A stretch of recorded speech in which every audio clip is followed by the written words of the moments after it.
Я хотел бы задать вопрос, конечно, о Крыме.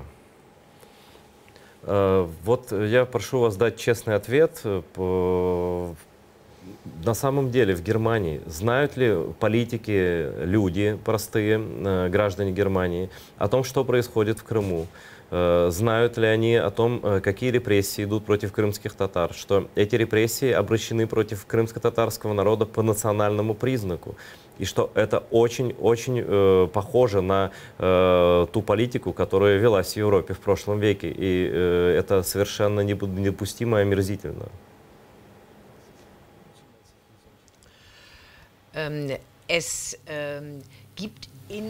В Германии существует в части средств массовой информации, в части общества, конечно же, существует информация, репортажи о Крыме, о ситуации в Крыму, о том, что ведутся репрессии против крымских татар, что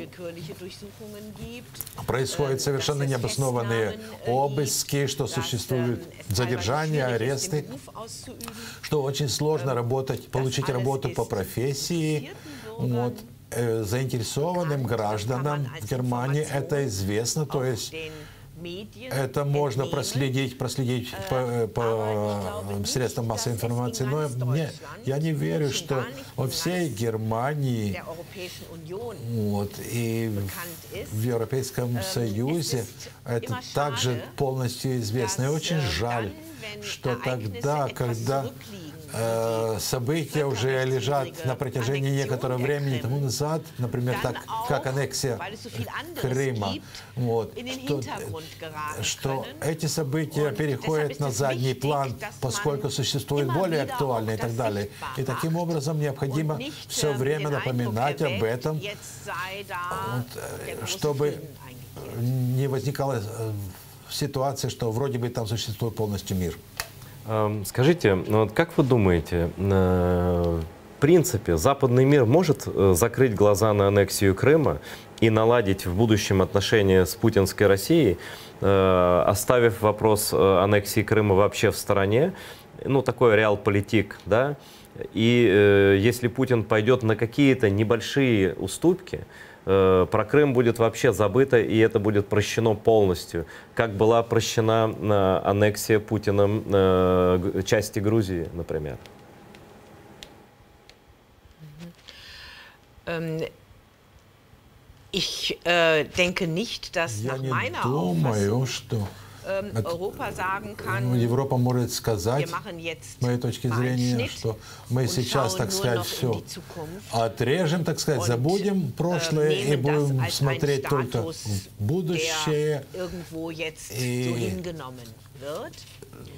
воспримем тот статус, который существует. Необходимо каждый момент, в каждый момент постоянно напоминать о нарушении международного права вследствие этой аннексии, и обязательно в порядке дня должен стоять этот вопрос. Даже если политики, в том числе в Германии, пытаются отодвинуть это каким-то образом в сторону, мне кажется, что это не является политикой федерального правительства. В частности, не является политикой госпожи Меркель, федерального канцлера. И это правильно и важно. Правильным является и то, что в настоящий момент не существует рычагов в политике для того, чтобы Путина заставить отказаться от аннексии Крыма.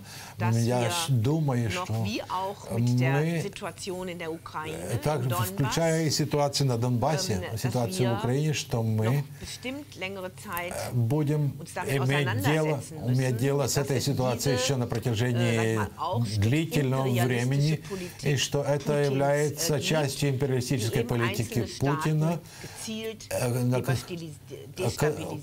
когда он пытается дестабилизировать определенные государства, так как это было в Германии или в Молдове, в Приднестровье. Существует несколько таких конфликтов, в том числе и в Украине, конечно же, из-за часть украинской территории ведется борьба. То есть это не замороженный конфликт, это довольно активный конфликт. И нельзя переходить к другим пунктам порядка дня. Сабина, скажите,